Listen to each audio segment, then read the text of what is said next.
Hello, welcome to week two. This week is the Derive, which is drift in French. I'm Keir Williams. And I'm Dave John. And we're going to go straight in. Okay, so the question this week, and the thing we're thinking about this week, is what makes a city? The two pictures here, one is of Clifton and one is of Stokescroft, both in Bristol. Now, some of you aren't in Bristol, a lot of you don't even know Bristol very well. But for me, Clifton's quite a posh area, Stokescroft's quite a kind of party, hipster, graffiti area, right? If we consider maybe your home city or a city you know really well, what I want you to do is think about two places. One place that is potentially quite upmarket, quite posh, quite rich. One place that's quite maybe a bit more downtrodden, a bit more fun, a bit more hedonistic. Let's think about what is the difference between those places. You get a sense of, say, I get a sense of being in Clifton, you know, how do I feel there? How do I feel when I'm in Stokescroft? Which leads us to think, what are the elements, right, that make up a city?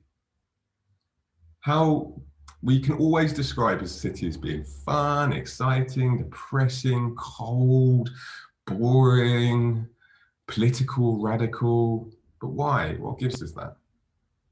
Something I'm going to look at today, but to get you going, let's think about signs, colour. It might be around the type of people that walk around, the costumes they're wearing, clothes they're wearing. It might be about how people react to you and how you look, depending on which area you're in, right? So people may react to me differently than they might react to, say, someone who's black or someone who's a woman. Not necessarily in a bad way, but in a different way. What else, Dave? What else might be an aspect of the city? I think it's about how you respond to it. So it's kind of the mood that's created, but what is it that cues up that mood? Because, for example, walking down one street first thing in the morning, walking down the same street late at night will feel really different. What is it that sets that off? In a sense, you're thinking about how you diagnose what you're feeling from a set of symptoms, but what is it that sets those symptoms off? And it's the things that you're seeing, the things that you're hearing, the things that you're smelling even, can really cue up quite powerful emotional responses. Yeah. As well as the experiences you've had before, right? And the things that you've heard. And we also then do this as a collective, which makes it even more complicated. So I thought a really nice thing Dave said there was it's about this kind of emotional sense of where you are. So one of the things we're going to very briefly touch on here, but not in great detail, actually, and the geographers will probably do this in quite a lot of detail later on, is psychogeography.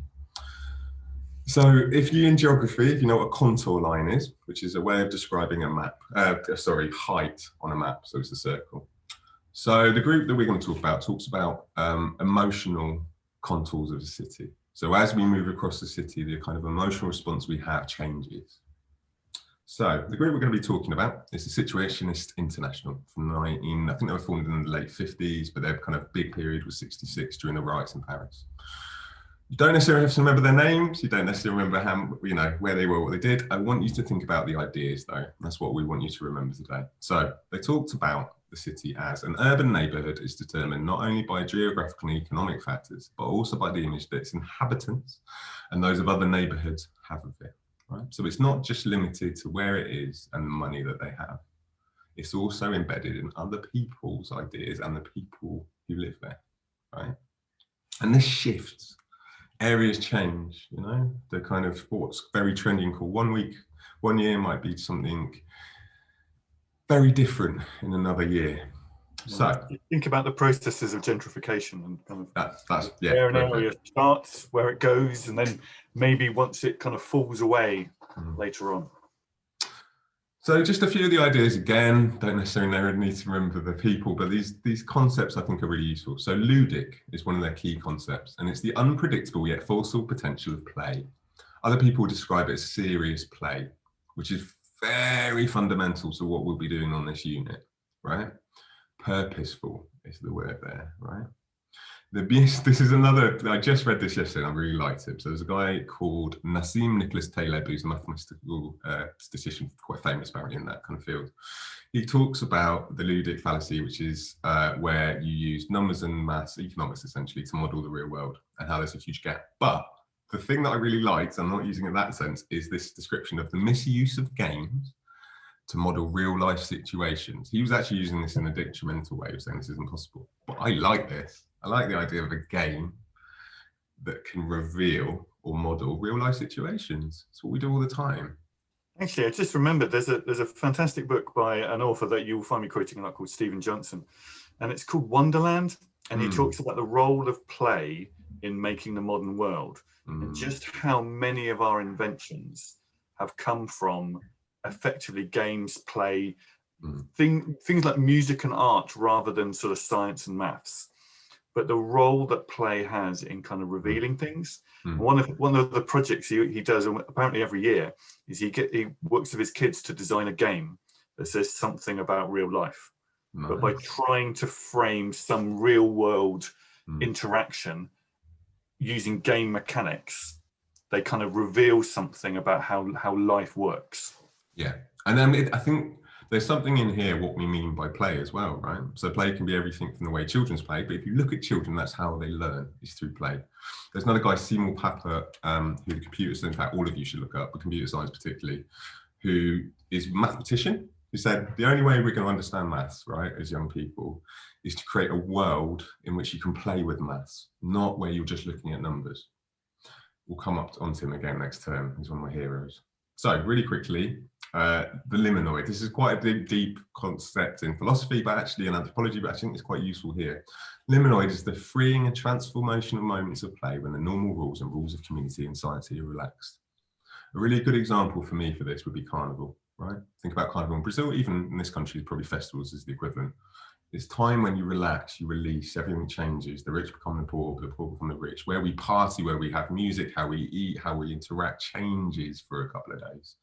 And it's really key in understanding how our cities work and who we are, is to break those things that we do every day or disrupt those things that we do every day. So for me, this is a key concept I want you to take from the Situationist. There's lots of other stuff. I'd also just point out the situations aren't just Guy Bourriard, which is famously one of the leads of the Situationists. It was made up of actually more women than men. I've noticed when trying to find photos and text, there's not that many of the women, and I think it's a really important point to point out. So the transform material life with ludic actions, quite a complicated sentence in some ways. What it means is we change our lives and the things that we do with playful actions, okay? We're going to look at how they did that. One of the methods that they really push and is still used today and is quite famous is the Derive. I'm going to say that terribly, especially apologise to any native French speakers. It means drift. And it's literally what we do, is drift around the city. Now, the short text that I set you, he describes this, right? But I think it's useful as going through this. So, Guy Debord said, from a Derive point of view, cities have psycho-geographical contours, which we talked about. Fixed points and vortexes that strongly discourage entry and exit from certain zones. When you walk through a city, there's places you want to be. There's places you're attracted to go and sit, to eat.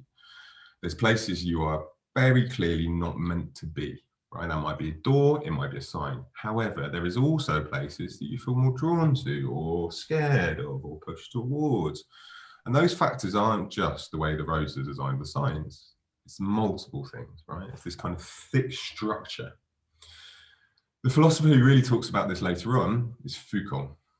In his, I think it's 77, and I'll put the paper up, you don't need to read it. He talks about post-structuralism. Now, we're not going to go into that here. It's very likely you will cover that in some of your core disciplines, depending on what you're doing, particularly anthropology, sociology. But it's enough to know that he says, in the city, there are multiple things that affect how we work with each other, how we engage with each other, and how we think about the city. Okay. And so, just for those of you who might be thinking this feels a little abstract, if you're going to be an innovator and entrepreneur and you are going to change things and disrupt things, understanding how people kind of picture the world and work within the world, and how you can kind of flip that and turn that round and get people to do things in unexpected ways, this is stuff that actually is really useful kind of background and backdrop to knowing how to do that. So, if you want to be a tech startup, you need to know how humans behave. Absolutely. And you'd be surprised how often I've seen this in seriously high-end kind of tech companies, tech developers, researchers, is the sense of play is this sense of understanding the structures that govern us, right? Because if we understand the structures that govern us, which were created by us, we can change those structures. And this is what Foucault says, right? Some people have the apparatus, they know how the structures work. Other people are part of those structures. It's important that we understand we are part of them. We can never ever leave them. That's the other thing. We can never leave the structures. They always exist, they change. This isn't something we can remove ourselves from. We just need to be conscious of it. So, Ian Bowden, who's kind of after Foucault, it's 2001, he loves this Foucauldian idea of the city. And what he asks is, what makes a city, right? In the same way that the situationist and that Foucault does. So he also asks, how do we change the city? Because cities change all the time. They just do. They're dynamic. They have different meanings and they change.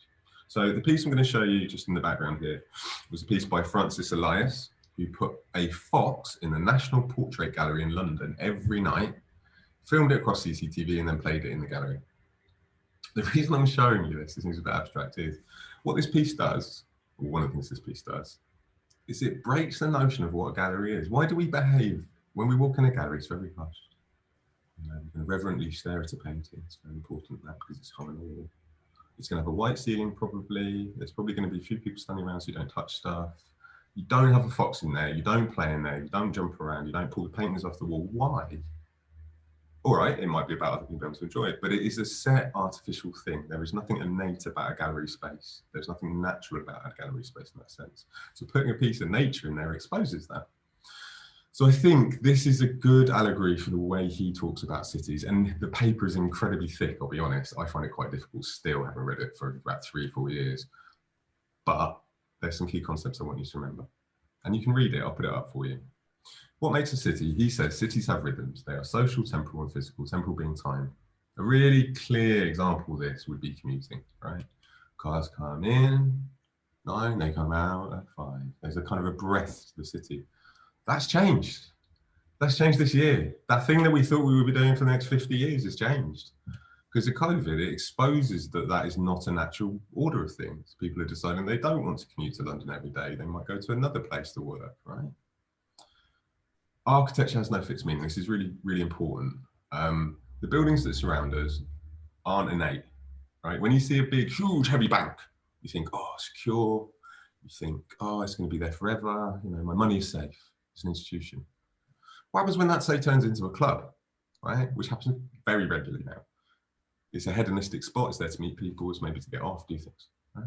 The meaning of that building has changed. It might retain some of that authority, and the fact that it's been changed, but it has changed the meaning. Now that club's maybe going to shut. So what does that building say? Maybe that building says disuse, COVID, end of an era, right?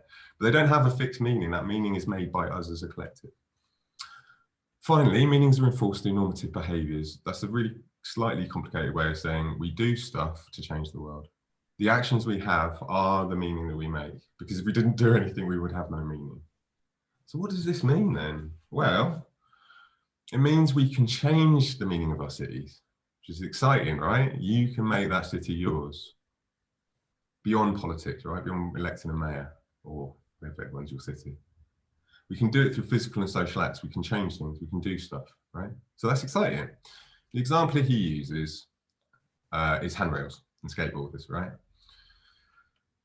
There is a real creeping danger, particularly in the UK, of a lot of space becoming public-private. That is, there is very few spaces that are actually public space that are normally owned by people, and this is increasing in city centres, where it didn't used to be. We used to have civic spaces up until the 80s. Now, what he says is skateboarders expose and break the normative behaviours in cities, because a handrail is normally for walking down safely and not hurting yourself. As you can clearly see here, what they're doing is putting themselves in danger, sliding physically on it, using that surface as a play surface, right? And it exposes the fact that what is our city for and who is it for? They have just as much right to do that as I would to walk down that handrail holding it, right? But it exposes these kind of behaviours or structures that we're meant to think are normal. So they're seen as rebels in a lot of cities. You know, actually, interestingly, Barcelona always embraced skateboarders. They actually created public things where skateboarders could use them because they saw it as an engagement with public life.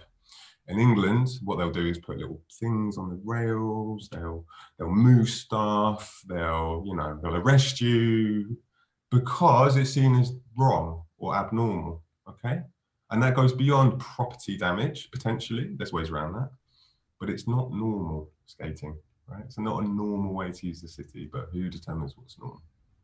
So really quickly, he talks about how to change the city, which I think is really useful for us. And this is where I wanted to get to.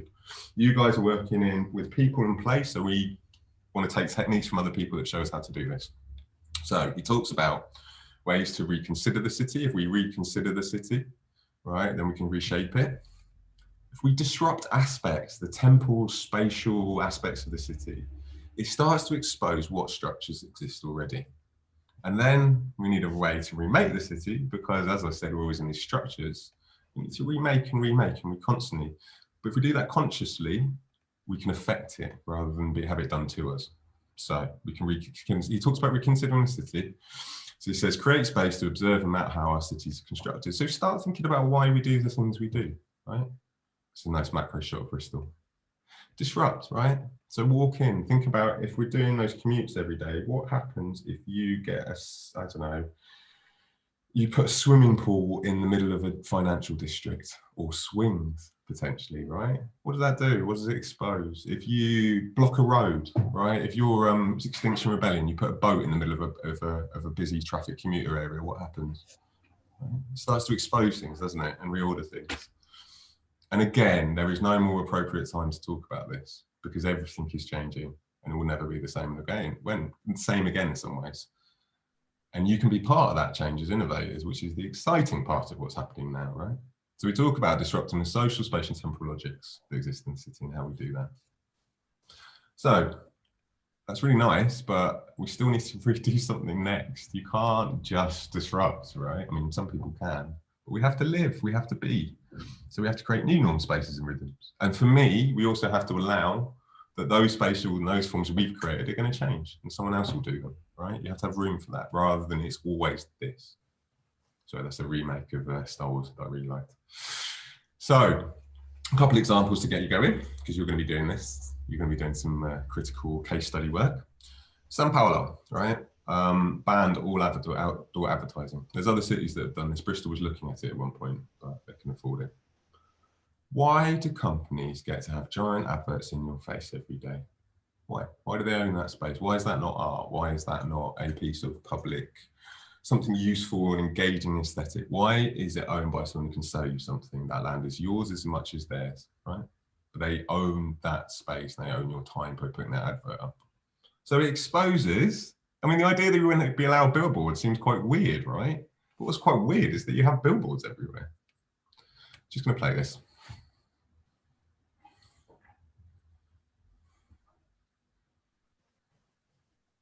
You can do this yourselves if you ever want to. Just saying, you can buy them for about £1 on eBay.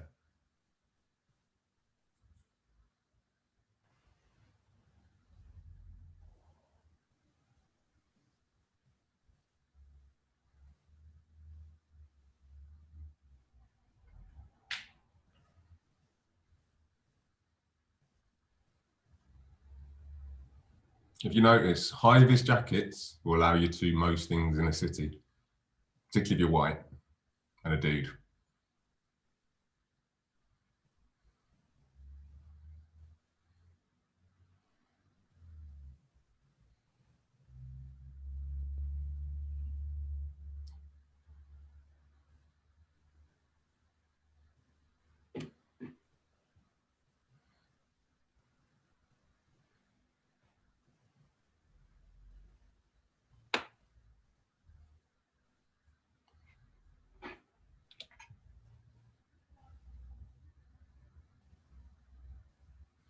So this was put up during a period where the Hackney Police Service were killing people in police custody, well, allegedly killing people in police custody and doing a huge amount of stop and searches in the area, which was really causing a lot of problems. So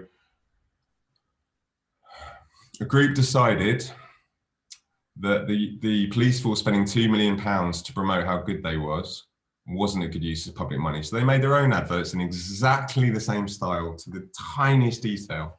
as you can see, right? Now, again, this does a few things. It exposes public-private spaces. Who has the right to put advertising and text up? It exposes maybe structural issues with the police and local issues with racism and drug use. But it also shows you that the world is covered in incredible platforms for sharing your ideas and art if you buy a hex bolt. There's also this same group in the last 5 years have been bombing cities. So they go in and they'll bomb every single bus stop they can find with art. So they take out the advertising, they put in a stunning piece of art because it's nice and it's a good way to be in the city. Final one I'm going to show you is Reclaim Streets from 92. I actually went to one of these in Oxford when I was a kid. It was incredible. So what they used to do, they'd come into a city with some giant articulated lorries. They would lock off a road at each end, so it'd be a really main road in the city, and they'd have a rave, right? Because their point was we shouldn't have to ask. We shouldn't be told where we can be and what cities we can use. If there's enough people that want to have a party, they have a party. So this, though, I just think is hilarious. I think this was the M25. Might get this wrong, might be M6, but what they did is they had these giant costumes. They had some really loud music and drummers.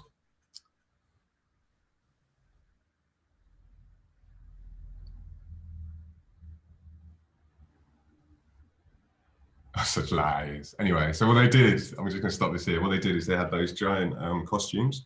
They had people with diggers. They dug holes and they planted trees in the middle of the motorway so that when those people in the giant costumes moved away, there was a series of trees left in the middle of the motorway, right?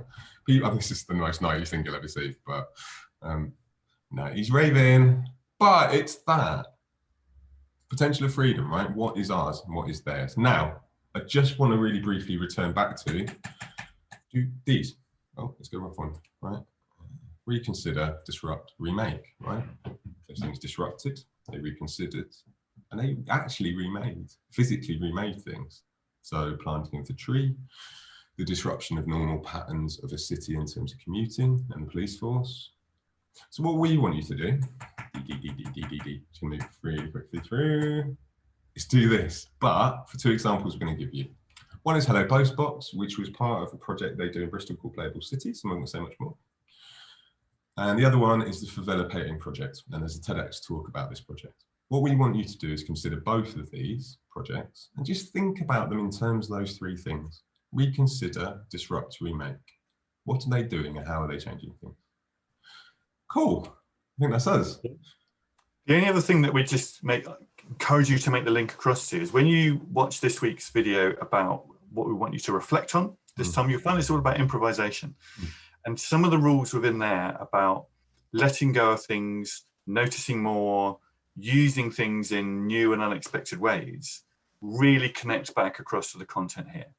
So watch them both, maybe watch them again and think about what some of those connections might be to help you think about how you might improvise a city.